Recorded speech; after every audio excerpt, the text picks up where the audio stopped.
সমস্যায় পড়তে হবে। সেই কারণেই আমি পর্যায়ভিত্তিক সাধারণ ধর্মটা আলোচনা করি, কারণ বন্ধন ডিপেন্ড করে পর্যায়ভিত্তিক ধর্মের উপরে। বন্ধন পড়ার আগে অন্তত 2টি ক্লাস বা 3টি ক্লাস পর্যায়ভিত্তিক ধর্মগুলোকে সেটা আলোচনা করব। তাহলে পর্যায়ভিত্তিক মোট 8 ধরনের ধর্ম আমরা পড়ব। 8 ধরনের। নাম্বার 1, পারমাণবিক ব্যাসার্ধ।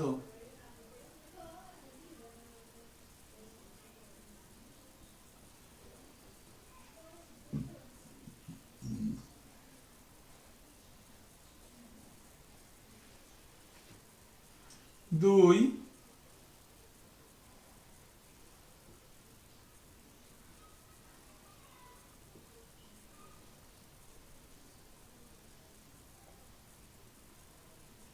তিন,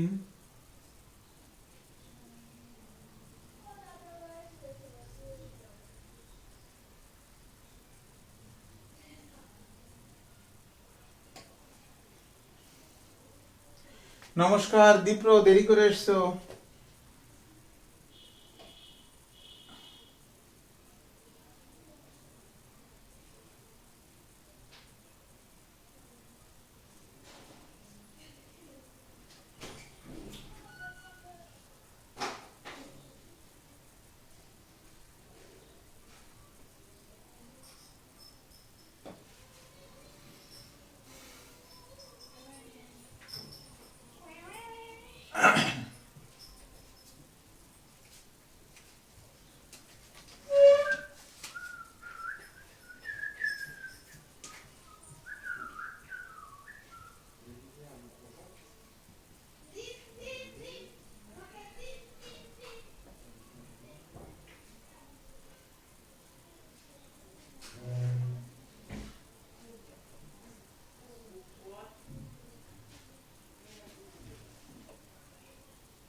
এই 8টি সাধারণ ধর্ম, যেটা পর্যায় ভিত্তিক ধর্ম, পর্যায় সারণীতে এটা পর্যায়ক্রমে আবর্তিত হয়।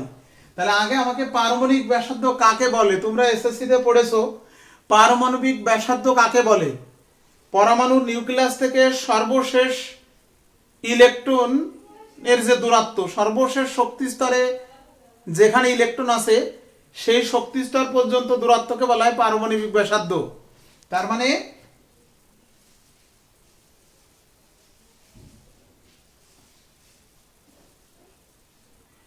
এই যে মনে করো ইলেকট্রন এখানে আছে, এই নিউক্লিয়াস, তাহলে এইটা হলো পারমাণবিক ব্যাসার্ধ।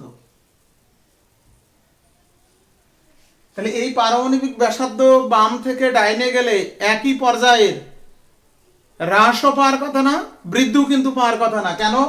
কারণ দেখো সোডিয়াম যদি হয়, এই যে আমাদের তৃতীয় পর্যায়ের মৌল সোডিয়াম, তৃতীয় পর্যায়ের lithium, sodium, magnesium, aluminium, sorry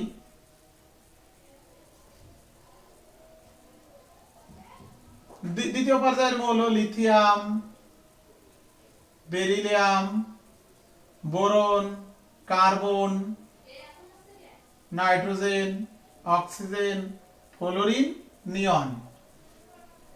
আর তৃতীয় পর্যায়ের মৌল sodium, magnesium, aluminium, silicon, phosphorus, sulphur, chlorine, argon. এই যে এটা হলো কি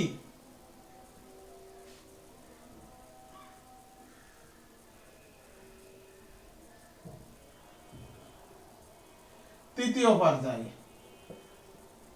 আর এটা হলো কি দ্বিতীয় পর্যায়। তো একই পর্যায়ের বাম থেকে যত ডাইনে যাবে সে তৃতীয় পর্যায় যদি হয়, sodium, magnesium, aluminium, silicon, phosphorus, sulphur, chlorine, argon, তো বাম থেকে যত ডাইনে যাবে আকার কি বৃদ্ধি পাওয়ারও কথা না, হ্রাসও পাওয়ার কথা না। কেন? কারণ দেখো সোডিয়ামের প্রথম কক্ষপথ, দ্বিতীয় কক্ষপথ, তৃতীয় কক্ষপথ,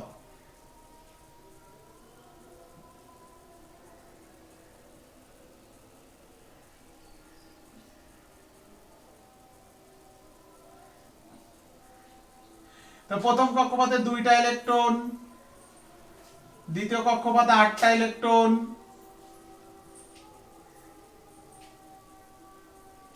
এই আর তৃতীয় যে কক্ষপথ, এই তৃতীয় কক্ষপথে কিন্তু 1টা ইলেকট্রন, 3s1। এবার ম্যাগনেসিয়াম হলে 3s2, ম্যাগনেসিয়াম পরে অ্যালুমিনিয়াম 3p1। তৃতীয় কক্ষপথে ইলেকট্রন কিন্তু প্রবেশ করবে।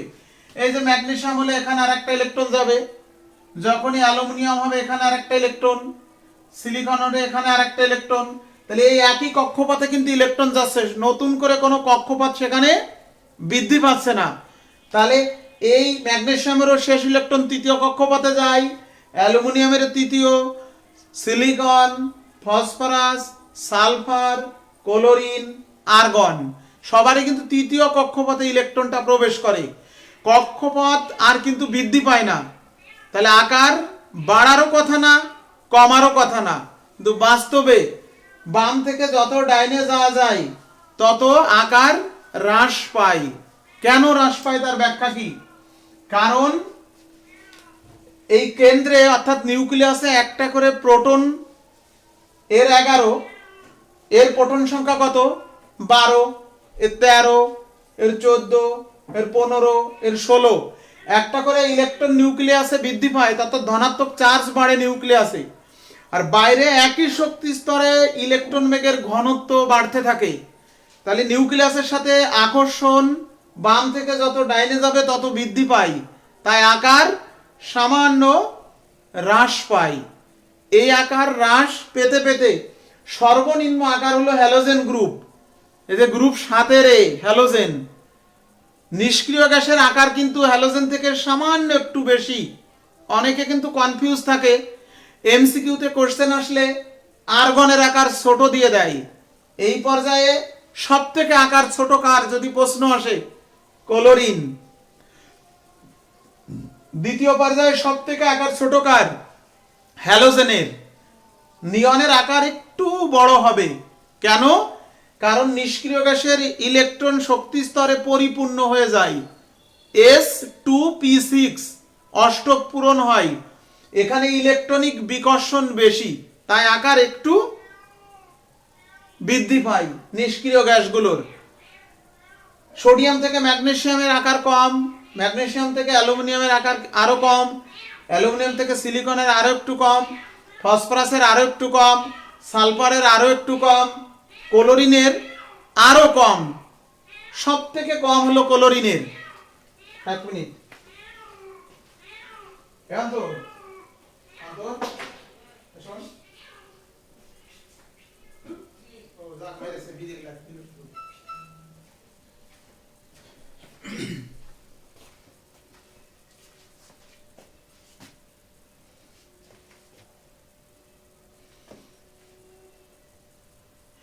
তাহলে পারমাণবিক ব্যাসার্ধ একই পর্যায়ের বাম থেকে ডাইনে গেলে হ্রাস পায়। তার ব্যাখ্যা হলো এই, এটা তোমরা এসএসসিতেও পড়েছো। একই পর্যায়ের বাম থেকে ডাইনে গেলে পারমাণবিক ব্যাসার্ধ হ্রাস পায় কেন, ব্যাখ্যা করো। কিন্তু একই গ্রুপের উপর থেকে নিচের দিকে আসলে পারমাণবিক ব্যাসার্ধ বৃদ্ধি পায়, অর্থাৎ পরমাণুর আকার কিন্তু বৃদ্ধি পায়।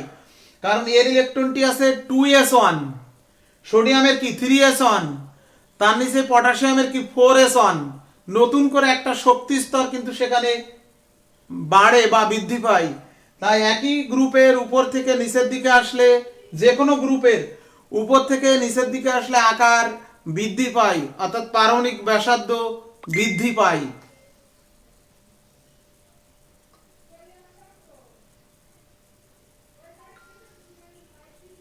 তাহলে এই পরমাণুর আকার বা পারমাণবিক ব্যাসার্ধ, আমরা আরো অনেক ব্যাসার্ধ পড়বো, কিন্তু মূল পরমাণুর ব্যাসার্ধটা আগে বুঝি। আমরা পরমাণু থেকে আয়ন হয় তার ব্যাসার্ধ পড়বো শেষের দিকে, এই অংশের আলোচনার শেষের দিকে।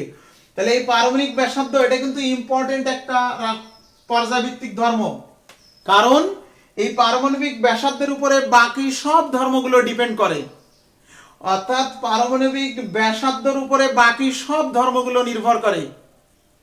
একই পর্যায়ের বাম থেকে ডাইনে গেলে পারমাণবিক ব্যাসার্ধ কি হ্রাস পায়, একই গ্রুপের উপর থেকে নিচের দিকে আসলে পারমাণবিক ব্যাসার্ধ বৃদ্ধি পায়। বাকি সব পর্যায়ভিত্তিক ধর্ম, এই যে বাকি যে 7টা পর্যায়ভিত্তিক ধর্ম আছে, এই 7টা পর্যায়ভিত্তিক ধর্ম পারমাণবিক ব্যাসার্ধের বিপরীতে কিন্তু, অর্থাৎ পারমাণবিক ব্যাসার্ধের উল্টো বা বিপরীতে কিন্তু পরিবর্তিত হয়। বাকি যত ধর্ম আছে একই পর্যায়ের বাম থেকে ডাইনে গেলে বৃদ্ধি পাবে, একই গ্রুপের উপর থেকে নিচের দিকে আসলে হ্রাস পাবে।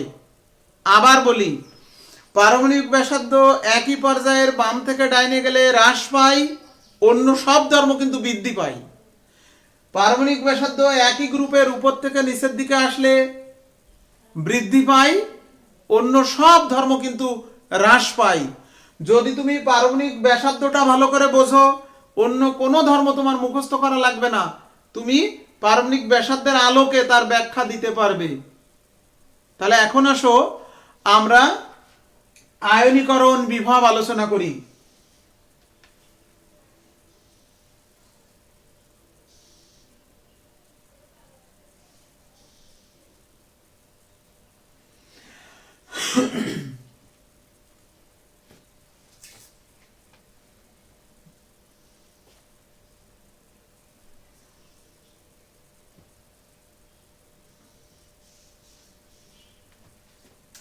আয়নীকরণ বিভব, 1 মোল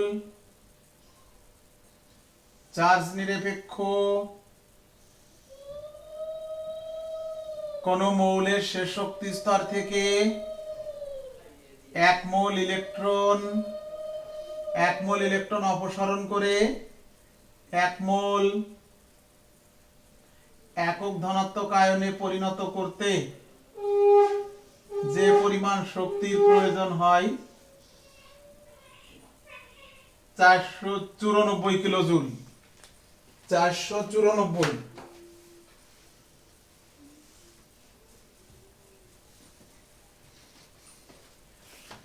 এই 494 কিলোজুল। তাহলে 1 মোল চার্জ নিরপেক্ষ সোডিয়াম পরমাণু থেকে 1 মোল ইলেকট্রন অপসারণ করে 1 মোল একক ধনাত্মক আয়নে পরিণত করতে যে পরিমাণ শক্তির প্রয়োজন তাকে বলা হয় ওই মৌলের আয়নীকরণ বিভব। 1 মোল বিচ্ছিন্ন কোনো পরমাণু, সেটা কিন্তু গ্যাসীয় অবস্থায় থাকবে সব সময়। সোডিয়াম যখন ধাতব বন্ধনে আবদ্ধ থাকে তখন সেটা কঠিন পদার্থ, কিন্তু যখন 1 মোল সোডিয়ামকে আলাদা করা হবে তখন সে গ্যাসীয় অবস্থায় থাকবে। প্রকৃতিতে শুধুমাত্র নিষ্ক্রিয় গ্যাস এক পরমাণু হিসেবে অবস্থান করে। নিষ্ক্রিয় গ্যাস কারোর সাথে বন্ধনে আবদ্ধ হয় না, নিজেদের সাথেও কোনো বন্ধনে অংশগ্রহণ করে না, তারা স্থিতিশীল। তাই প্রকৃতিতে তারা এক পরমাণু হিসেবে বিদ্যমান থাকে। তাই আমরা নিষ্ক্রিয় মৌলও বলি না, বলি নিষ্ক্রিয় গ্যাস, কারণ ওরা গ্যাসীয় অবস্থায় থাকে সব সময়।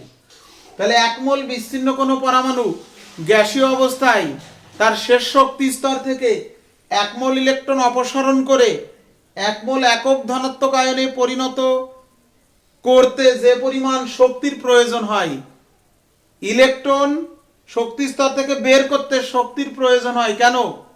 ইলেকট্রনের সাথে নিউক্লিয়াসের একটা আকর্ষণ থাকে, সে আকর্ষণটাকে প্রতিহত করে তারপরে সেখান থেকে বের করতে হবে, ইলেকট্রনকে ওই নিউক্লিয়াস থেকে ছিন্ন করতে হবে। কারণ নিউক্লিয়াসের সাথে একটা আকর্ষণ থাকে, সেই কারণে শক্তির প্রয়োজন হয়।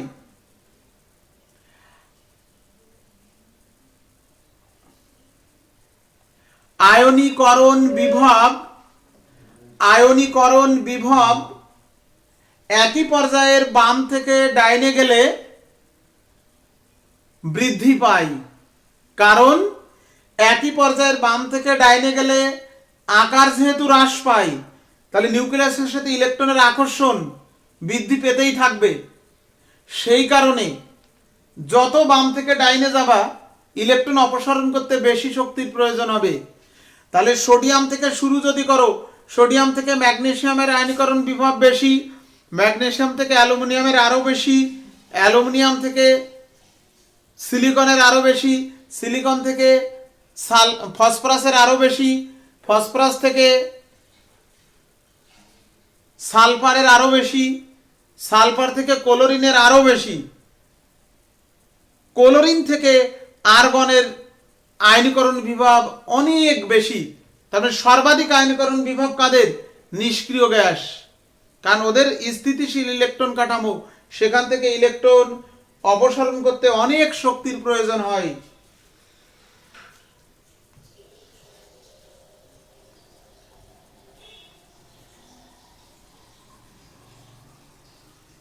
স্যার, নিষ্ক্রিয় গ্যাস আর ধর্ম তাহলে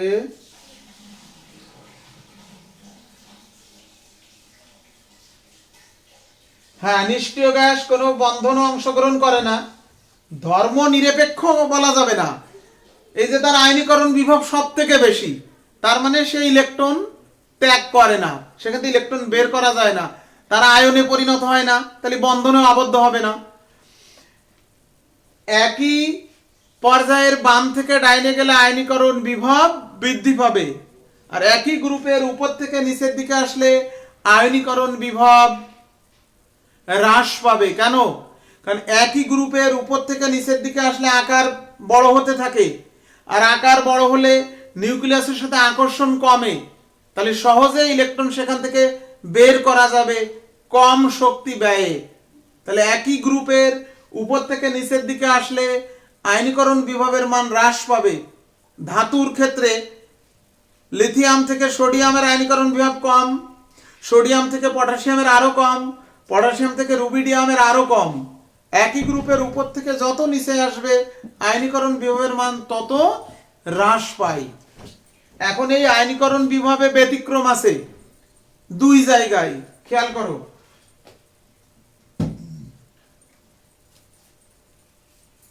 লিথিয়াম, বেরিলিয়াম,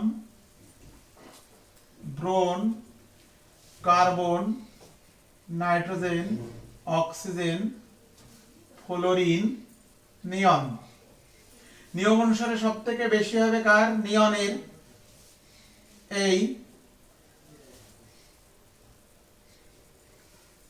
এই ব্যতিক্রম আছে শুধু এই যে এইখানে বেরিলিয়াম থেকে বোরনের বেশি না হয়ে কম, নাইট্রোজেন থেকে অক্সিজেনের বেশি না হয়ে কম, এই যে এই দুইটা জায়গায়। এই ব্যতিক্রমের ব্যাখ্যা তখন আমরা ইলেকট্রন বিন্যাসের আলোকে দেব। নিয়ম অনুসারে পর্যায়ভিত্তিক যে ধর্ম বললাম যে বাম থেকে ডাইনে গেলে আকার হ্রাস পায় আর সব ধর্ম বৃদ্ধি পায়, তাহলে আয়নীকরণ বিভব লিথিয়াম থেকে বেরিলিয়ামের বেশি হবে, বেরিলিয়াম থেকে বোরনের বেশি হবে, যেহেতু বেরিলিয়াম থেকে বোরনের আকার ছোট, বারণিক ব্যাসার্ধ কম, কিন্তু এখানে ব্যতিক্রম, এর থেকে এর বেশি। আবার দেখো, বোরন থেকে কার্বনের বেশি, কার্বন থেকে নাইট্রোজেনের বেশি নিয়ম অনুসারে, নাইট্রোজেন থেকে অক্সিজেনের বেশি হওয়ার কথা, কিন্তু অক্সিজেনের কম হয়ে গিয়েছে। অক্সিজেন থেকে ফ্লোরিনের বেশি, ফ্লোরিন থেকে নিয়নের বেশি। এই ব্যতিক্রম দুটোর ব্যাখ্যা এখন দিতে হবে। দেখো, বেরিলিয়াম তার ইলেকট্রন বিন্যাস 1s2 2s2, বোরন তার ইলেকট্রন বিন্যাস 1s2 2s2 2p1। খেয়াল করো একটু, ইলেকট্রন বিন্যাস দেখো 2s2, এটা হিলিয়ামের ইলেকট্রন কাঠামো, হিলিয়ামের s2 জোড় ইলেকট্রন। যদিও এর থেকে এর আকার ছোট, পারমাণবিক ব্যাসার্ধ কম, কিন্তু এখান থেকে একটা ইলেকট্রন বের করা সহজ হবে, কারণ এইটা বেজোড় ইলেকট্রন বের করা সহজ। বরঞ্চ এই ইলেকট্রনটি অপসারিত হলে সে নিষ্ক্রিয় গ্যাসের গঠন কাঠামো অর্জন করবে। এই কাঠামো ডুপ্লেট কাঠামো, 2s2 হবে একটা ইলেকট্রন অপসারণ করলে। তাহলে ইলেকট্রন বিন্যাস থেকে দেখা যায় বেরিলিয়ামের ইলেকট্রন বিন্যাস অধিক স্থিতিশীল। এখান থেকে ইলেকট্রন অপসারণ করতে জোড় ইলেকট্রন ভাঙতে হয়, আর এখান থেকে কিন্তু তা লাগে না। তাই বেরিলিয়াম থেকে বোরনের প্রথম আয়নীকরণ বিভবের মান কম, এই যে কম। এবার আবার তুমি বলবা স্যার প্রথম আয়নীকরণ বিভব আবার কেন বললেন? শুধু আয়নীকরণ বিভব বলা যেত না? কোনো মৌল 1 পজিটিভ হয়, আবার কোনো মৌল 2 পজিটিভও কিন্তু হয়। যেমন ম্যাগনেসিয়াম, প্রথমে 1 মোল ইলেকট্রন অপসারণ করে ম্যাগনেসিয়াম 1 পজিটিভ হয়, পরবর্তীতে ওই ম্যাগনেসিয়াম 1 পজিটিভ থেকে আবার 1 মোল ইলেকট্রন অপসারণ করলে ম্যাগনেসিয়াম 2 পজিটিভ হবে।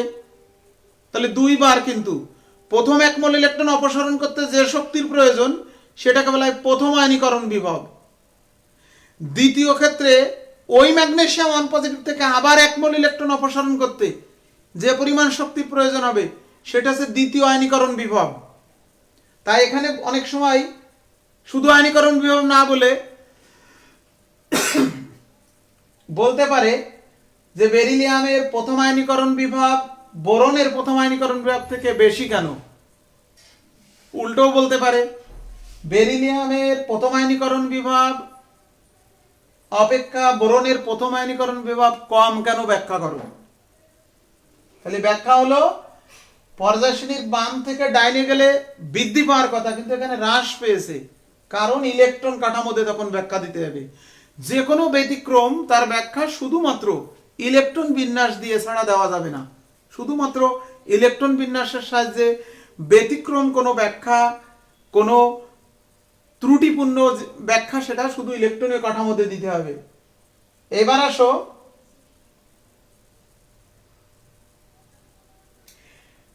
নাইট্রোজেন আর অক্সিজেন, খেয়াল করো।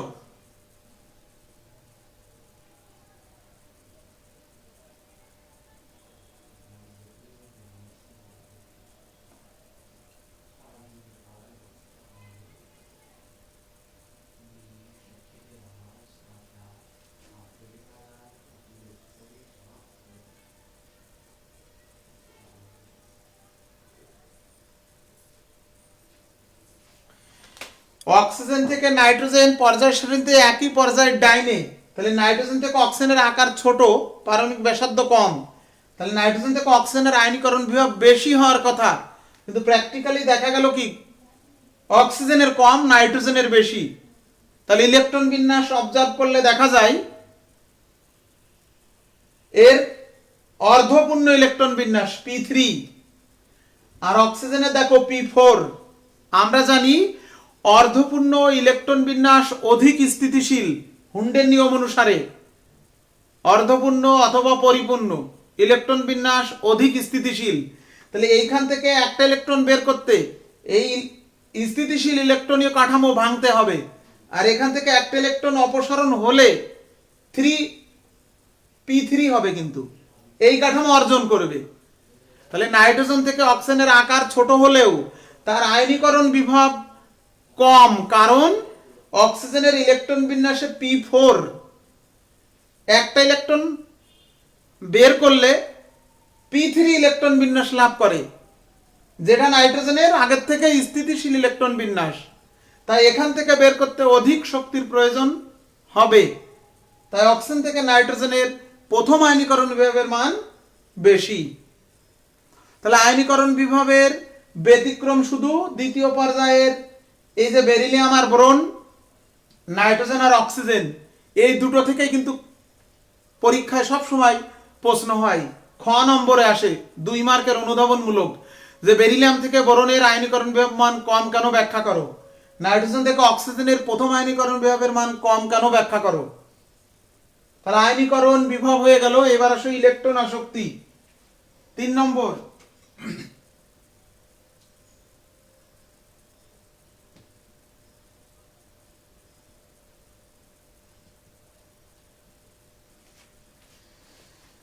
ইলেকট্রন আসক্তি আয়নীকরণ বিভবের একেবারেই উল্টো, একেবারেই বিপরীত। দেখো,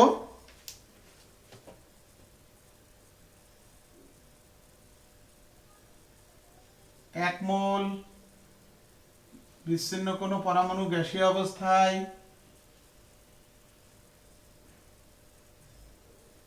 এক মোল ইলেকট্রন যোগ করে এক মোল একক ঋণাত্মক আয়নে পরিণত করলে যে পরিমাণ শক্তি নির্গত করে, ওটাই যদি ইলেকট্রন বের করতে শক্তির দরকার হয়, তাহলে ইলেকট্রন যোগ করলে শক্তি কি রিলিজ হবে। এখানকার উল্টো এটা, কিন্তু ইলেকট্রন কক্ষপথ থেকে অপসারণ করতে, বের করতে শক্তির প্রয়োজন হয়। আর ইলেকট্রন যদি কেউ গ্রহণ করে, তাহলে ইলেকট্রন যোগ করলে শক্তি নির্গত হয়। এক মোল বিচ্ছিন্ন ক্লোরিন পরমাণু তার শেষ শক্তি স্তরে এক মোল ইলেকট্রন যোগ করে এক মোল একক ঋণাত্মক আয়নে পরিণত করলে যে পরিমাণ শক্তি নির্গত হয়, তাকে বলা হয় ওই মৌলের ইলেকট্রন আসক্তি।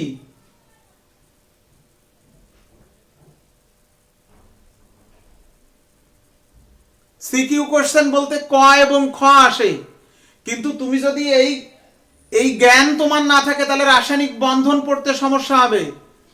S block, P block, D block মৌলের সাধারণ ধর্ম পড়তে গেলে সমস্যা হবে, কারণ এই আয়নীকরণ বিভব আর ইলেকট্রন আসক্তির কারণেই তো তারা বন্ধনে আবদ্ধ হয়। কারো আয়নীকরণ বিভব কম, সে সহজে ইলেকট্রন ত্যাগ করবে। আরেকটি মৌলের ইলেকট্রন আসক্তি বেশি, তাহলে সে সহজে ইলেকট্রন গ্রহণ করবে। তাহলে এক ধরনের মৌল ইলেকট্রন ত্যাগ করলো, আরেক ধরনের মৌল ইলেকট্রন গ্রহণ করলো, তাহলে ইলেকট্রন আদান প্রদানের মাধ্যমে তারা আয়নিক বন্ধনে আবদ্ধ হবে। তাহলে এই ধর্ম থেকেই তো বন্ধনের উৎপত্তি। নিষ্ক্রিয় গ্যাসের যেহেতু কোনো ধর্ম নেই, তাই সে বন্ধনে অংশগ্রহণ করে না। কোনো ধর্ম নেই বলতে তার আয়নীকরণ বিভব অনেক বেশি, তাহলে সেখান থেকে ইলেকট্রন বের করা যাবে না, সে ইলেকট্রন ত্যাগ করবে না। আবার ইলেকট্রন আসক্তির মান কি? জিরো, কারণ তার অষ্টক পূরণ, সর্বশেষ শক্তি স্তরে S2p6 ইলেকট্রন বিন্যাস, তাহলে সে আর ইলেকট্রন কিন্তু গ্রহণ করবে না। সেই কারণে তার ইলেকট্রন আসক্তির মান জিরো।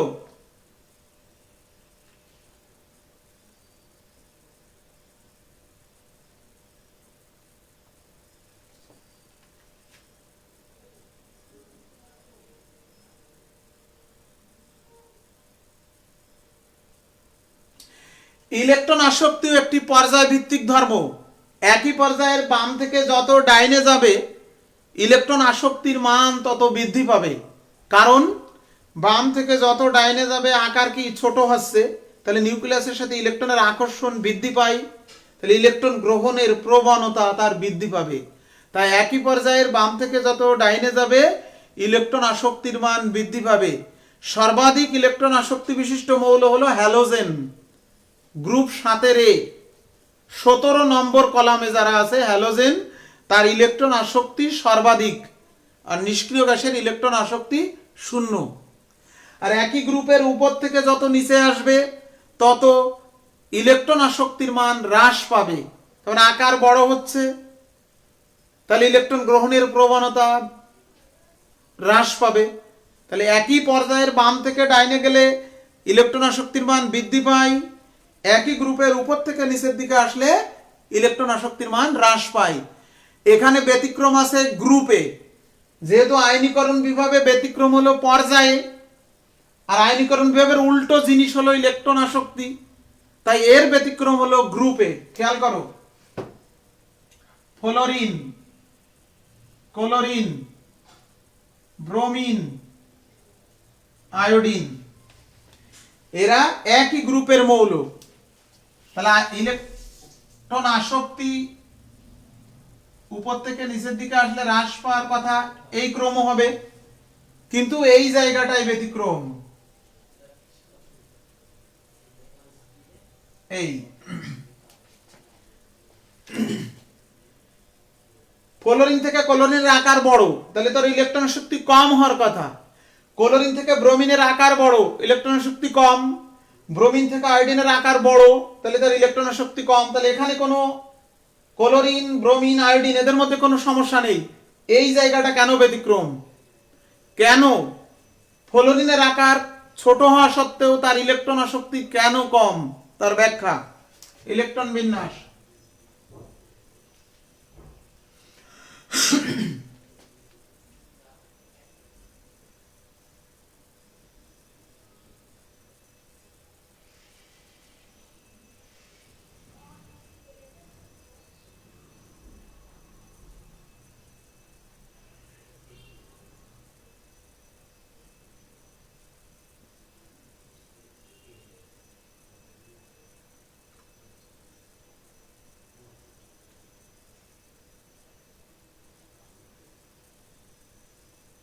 খেয়াল করো,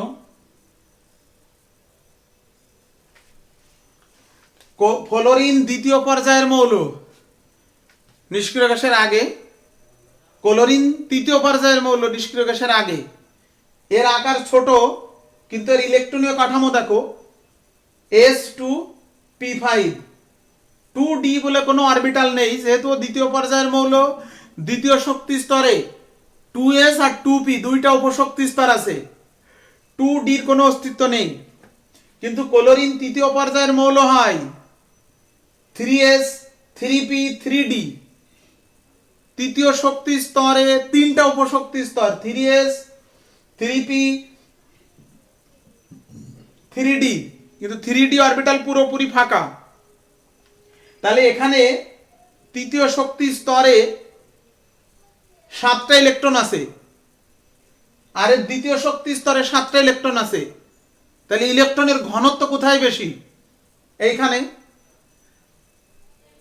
4টে অরবিটালে থাকতে পারে 8টা, সর্বোচ্চ আছে 7টা। আর এর 9টা অরবিটালে থাকতে পারে 18টা। 9টা অরবিটাল, 5টা d, 3টে p, 1টা s, 5 আর 3 8 আর 1 9, 9 দুগুণে 18টা ইলেকট্রন থাকতে পারে তৃতীয় শক্তি স্তরে, আসে 7টা। তাহলে এখানে ইলেকট্রনের ঘনত্ব কিন্তু কম। ফ্লোরিনও একটা ইলেকট্রন গ্রহণ করে ফ্লোরাইড আয়নে পরিণত হবে।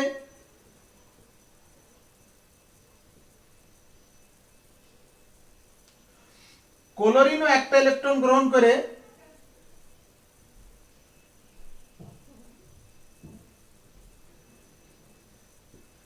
নিষ্ক্রিয় গ্যাসের গঠন কাঠামো অর্জন করবে। কিন্তু এই একটা ইলেকট্রন গ্রহণ করার পরও ডি অরবিটাল দেখো ফাঁকা আছে এখনো। তাহলে এখানে থাকতে পারে 8টা, এখন হয়ে গেল কয়টা? 8টা। আর এখানে থাকতে পারে 18টা, হয়েছে 8টা, এখনো 10টা ইলেকট্রন ওখানে থাকতে পারে। তাহলে ইলেকট্রনিক ঘনত্ব এখানে কম, তাহলে এখানে ইলেকট্রনিক বিকর্ষণ কম, আর এখানে ইলেকট্রনিক বিকর্ষণ বেশি। তাই ফ্লোরিন একটা ইলেকট্রন গ্রহণ করতে চাবে না, যেহেতু এখানে ইলেকট্রনিক বিকর্ষণ বেড়ে যাবে। একটা ইলেকট্রন গ্রহণ করলে গ্রহণ করবে, কিন্তু ক্লোরিনের থেকে প্রবণতাটা কম গ্রহণের। তার মানে ফ্লোরিন দ্বিতীয় পর্যায়ের মৌল হয়, তার আকার ছোট, দ্বিতীয় শক্তি স্তরে স্বল্প পরিসরে ইলেকট্রনিক বিকর্ষণ বেড়ে যায়, তাই গ্রহণের প্রবণতা একটু কমে যায়। আর ক্লোরিনের কিন্তু সেই ঘটনা নেই। ক্লোরিনের তৃতীয় পর্যায়ে থাকতে পারে 18টা, একটা গ্রহণ করলে হচ্ছে 8টা। তাহলে ইলেকট্রনিক বিকর্ষণ এখানে অতটা নেই, সেখানে এটা অধিক স্থিতিশীল। ফ্লোরাইড থেকে ক্লোরাইড অধিক স্থিতিশীল, তাই ক্লোরিন ইলেকট্রন গ্রহণ করার প্রবণতা বেশি, অর্থাৎ ইলেকট্রন আসক্তির মান ফ্লোরিন থেকে ক্লোরিনের সামান্য একটু বেশি হয়ে যায়। আদনান রহমান, তুমি তো অনেকটা দেরি করে আসলে। আদনান, পিছন থেকে ক্লাস কিন্তু শেষ পর্যন্ত দেখো, কারণ এখানে যেহেতু ইম্পর্টেন্ট আলোচনা হয়, অঙ্ক নেই। কিন্তু এই অধ্যায়টাই কিন্তু পুরোটাই লেকচার দিয়ে বোঝানোর জিনিস। রসায়ন কঠিন লাগার একটাই কারণ কিন্তু, যে তুমি যদি সব টপিক ভালো করে পড়তে চাও, তাহলে সবটাই আমাকে ডেলিভারি দিতে হবে। সবটা তোমাকে পড়তে হবে, বেছে বেছে পড়ে কোনো লাভ নেই। আবার সিকোয়েন্স অনুসারে না পড়লেও কিন্তু ঝামেলা, তখন এই শর্টকাট দিয়ে অল্প করে পড়ানো, এর মধ্যে কিন্তু আমি নেই। যেটা পড়তে হবে বেসিক জিনিস বুঝে শিখে পড়তে হবে, সিকোয়েন্স অনুসারে পড়লে তোমার সুবিধা। অধ্যায়টা শেষ হোক, দেখবা সব পড়া হয়ে গিয়েছে।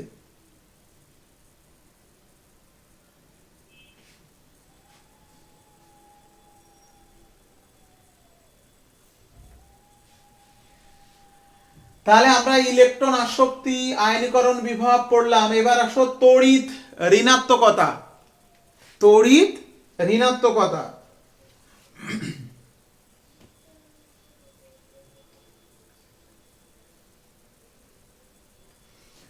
এই যে তড়িৎ ঋণাত্মকতা তোমরা এসএসসি তে পড়েছো, ইলেকট্রোনেগেটিভিটি আমরা ইংরেজিতে বলি। তড়িৎ ঋণাত্মকতা হলো সমযোজী বন্ধনে আবদ্ধ বন্ধন জোড় ইলেকট্রন, এই যে শেয়ার করে এক জোড়া এই যে ইলেকট্রন, এই যে বন্ধন জোড় ইলেকট্রন, একটি পরমাণু নিজের দিকে আকর্ষণ করার ক্ষমতা। এই যে এখানে আংশিক নেগেটিভ হয়, এখানে আংশিক পজিটিভ হয়, আমরা জানি, আমরা এসএসসি তে পড়েছি পোলার অণু। তাহলে এই যে দুটি অণুর ক্ষেত্রে ব্যাখ্যা দিলাম যে হাইড্রোজেন আর ফ্লোরিনের মধ্যে একটা সমযোজী বন্ধন সৃষ্টি হয়েছে। এই বন্ধন জোড় ইলেকট্রন ফ্লোরিন নিজের দিকে আকর্ষণ করে, এই আকর্ষণ করার ক্ষমতাকে বলা হয় ইলেকট্রোনেগেটিভিটি বা তড়িৎ ঋণাত্মকতা। এই যে বন্ধন জোড় ইলেকট্রন হাইড্রোজেন আর ক্লোরিনের মাঝে আছে, এই বন্ধন জোড় ইলেকট্রন নিজের দিকে টানার প্রবণতাকে বলা হয় ইলেকট্রোনেগেটিভিটি বা তড়িৎ ঋণাত্মকতা। আয়নীকরণ বিভব আর ইলেকট্রন আসক্তি এটা বিচ্ছিন্ন পরমাণুর ঘটনা, কিন্তু একমোল বিচ্ছিন্ন পরমাণু থেকে ইলেকট্রন অপসারণ আয়নীকরণ বিভব, আর একমোল বিচ্ছিন্ন পরমাণু ইলেকট্রন গ্রহণ করে নেগেটিভ আয়নে পরিণত হওয়া সেটা হলো ইলেকট্রন আসক্তি। এটা কিন্তু বিচ্ছিন্ন পরমাণু না, একটি অণুতে একটা বন্ধন আছে দুটি পরমাণুর মাঝে, সেই সমযোজী বন্ধনে আবদ্ধ দুটি পরমাণুর মাঝে যে শেয়ারকৃত ইলেকট্রন জোড়, সেই ইলেকট্রন জোড় নিজের দিকে টানার প্রবণতাকে বলা হয় ইলেকট্রোনেগেটিভিটি বা তড়িৎ ঋণাত্মকতা। এটা একই পর্যায়ের বাম থেকে ডাইনে গেলে বৃদ্ধি পাবে, কোনো ব্যতিক্রম নেই, কারণ একই পর্যায়ের বাম থেকে ডাইনে গেলে আকার ছোট হয় পরমাণুর, তাহলে বন্ধন জোড় ইলেকট্রন নিচের দিকে টানার প্রবণতা বাড়ে। একই গ্রুপের উপর থেকে নিচের দিকে আসলে, অর্থাৎ ফ্লোরিন, ক্লোরিন, ব্রোমিন, আয়োডিন, সর্বাধিক তড়িৎ ঋণাত্মক মৌল হলো ফ্লোরিন। এখানে কোনো ব্যতিক্রম নেই, কারণ এখানে তার ইলেকট্রন গ্রহণ করা লাগে না, নিজের কক্ষপথে ইলেকট্রনটা গ্রহণ করে নেগেটিভ আয়নে পরিণত হওয়া লাগে না, এই নিজের দিকে টানার প্রবণতা। এটা যার আকার ছোট, যার নিউক্লিয়াসের সাথে দূরত্ব কম, তার টানার প্রবণতাটা বেশি। তাহলে ফ্লোরিনের ইলেকট্রোনেগেটিভিটির মান সর্বাধিক। পর্যায় সারণীতে যত মৌল আছে ফ্লোরিন সর্বডাইনে এবং সবার উপরে, তাহলে বাম থেকে ডাইনে গেলে বৃদ্ধি পায় ফ্লোরিন সর্ব ইলেকট্রন নেগেটিভিটি সব থেকে বেশি সব মৌলের মধ্যে। আবার ফ্লোরিন থেকে উপর থেকে নিচের দিকে আসলে হ্রাস পাবে, অর্থাৎ ফ্লোরিন পরমাণুটি নিষ্ক্রিয় গ্যাসের ঠিক আগে সবার উপরে এবং সর্বডাইনে, তাই ফ্লোরিনের ইলেকট্রন নেগেটিভিটি সর্বাধিক হয়।